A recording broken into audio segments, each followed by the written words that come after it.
ஆழ்வார் எம்பெருமானார் ஜீயர் திருவடிகளே சரணம். ஜீயர் திருவடிகளே சரணம்.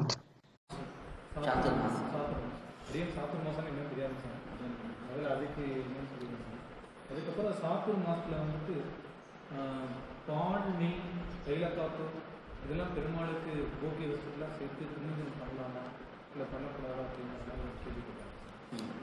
அதுக்கப்புறம் ரெண்டாவது கேள்வி வந்து பார்த்தீங்கன்னா சாத்தூர் மாதம் விரதம்.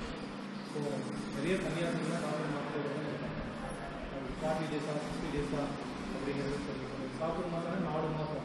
சுவாமியோட கேள்வி அப்படிதான் இந்த 4 மாதம் ஆச்சு. சில சன்னியாசிகள் வந்து 2 மாதம் தான் இருக்காங்க, 48 நாள் அந்த மாதிரி இருக்காங்க. இது வந்து சாத்தூர் மாதம் விரதம் வந்து எப்படி இருக்கணும் அப்படிங்கிறது அதை பார்த்துக்கலாம். சாத்துர் மாசியங்கிறது சனாதன தர்மத்தில் ஒரு முக்கியமான ஒரு விரதமாக கொள்ளப்படுகிறது. இப்போ இந்த காலத்தில் சன்னியாசிகள் மட்டும்தான் பெரும்பாலும் அதை பண்ணுகிறார்கள்.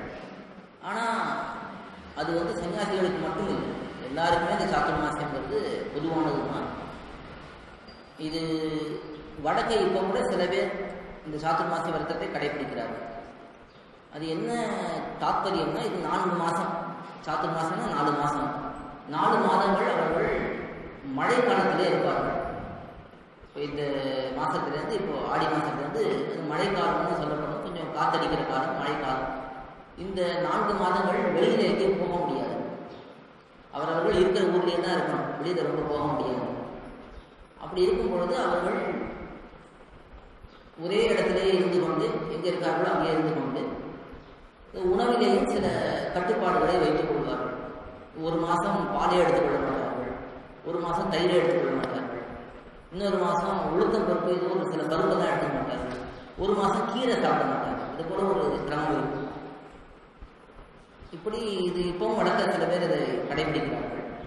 ஆனால் இப்போ நம்முடைய சனாதன தர்மத்தில் பார்த்தோம்னா பிரசித்தமாக இருக்கக்கூடிய ஸ்ரீ வைஷ்ணவ மட்டங்களாக இருக்கட்டும், அத்வைத மட்டங்களாக இருக்கட்டும், இங்கெல்லாம் எப்படி பண்ணுறார்கள்னா சன்னியாசிகள் மட்டும்தான் இந்த சம்பிரதாயங்களிலே சாத்துர் மாசிய விரதத்தை அனுஷ்டிக்கிறார்கள்.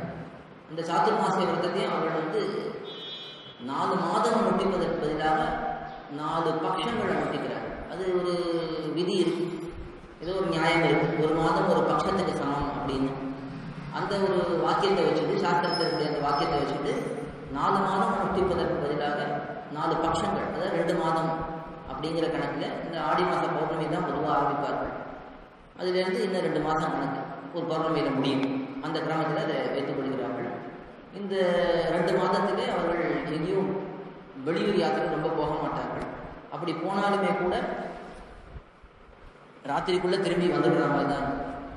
எங்கே அவர்கள் சாத்துர் மாசிய விரதத்தை சங்கல்பம் பண்ணி தொடங்கியிருக்கார்களோ அந்த ஊரை விட்டு ஒரு ராத்திரி கூட அவர்கள் வெளியில் தங்குவது கிடையாது. அப்போ எங்கேயாவது பக்கத்தில் போனார்கள்னா ராத்திரிக்குள்ளே திரும்ப இங்கே தங்களுடைய இடத்துக்கு வந்துடணும். இப்படித்தான் இங்கே சாத்துர் மாசிய விரதங்கிறது அனுஷ்டிக்கப்படுறது. 2 மாதம் தான் அனுஷ்டிக்கிறார்கள் பெரியவர்கள். அந்த 2 மாதத்திலே நிறைய உபன்யாசங்கள், இந்த சன்னியாசிகளுடைய மடங்களில் நிறைய நம்முடைய தர்மத்தை வளர்க்கக்கூடிய செயல்கள், அதெல்லாம் அவர்கள் எவ்வளோ முடியுமோ ஏற்பாடு பண்ணுறார்கள். அதுக்கு சிஷ்யர்கள் எல்லாம் பெரும்பாலும் ஆதரவு தெரிவிப்பாங்க. இப்போ ஒரு நாள் சாத்துர் மாசத்தில் கதியாராதனை ஒருத்தர் பொறுப்பெடுத்துக்கிறது. ஏன்னா சாத்துர் மாசம்ங்கிற பொழுது நிறைய பேர் வந்து சுவாமிகளை ஜீய சுவாமிகளை சேவிக்க வருவார்கள். அப்போ அவர்கள் கதியாராதனை பண்ணணும். அந்த கதியாராதனத்துக்கு ஒருத்தர் பொறுப்பெடுத்துக்கிறது அப்படின்னு சில பேர் பொறுப்பெடுத்துப்பார்கள்.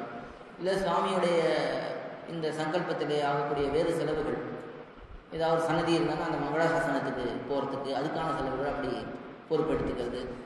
அதே போல் மற்ற சமயங்களில் ஜீய சுவாமி கூட இருந்து நம்மளால் கைங்கரியம் பண்ண முடியலனா கூட இந்த சமயத்தில் நம்ம 2 மாதம் போய் கூட இருந்து என்னென்ன கைங்கரியம் முடியுமோ அதை பண்ணலாம் அப்படின்னு சில பேர் வந்து கைங்கரியம் பண்ணிக்கிறார்கள். இப்படித்தான் இந்த நம்முடைய முக்கியமான நம்முடைய ஸ்ரீ வைஷ்ணவ சம்பிரதாயத்தை இப்படி தான் இந்த சாத்துர் மாசிய விரதங்கிறது பண்ணப்படுறது.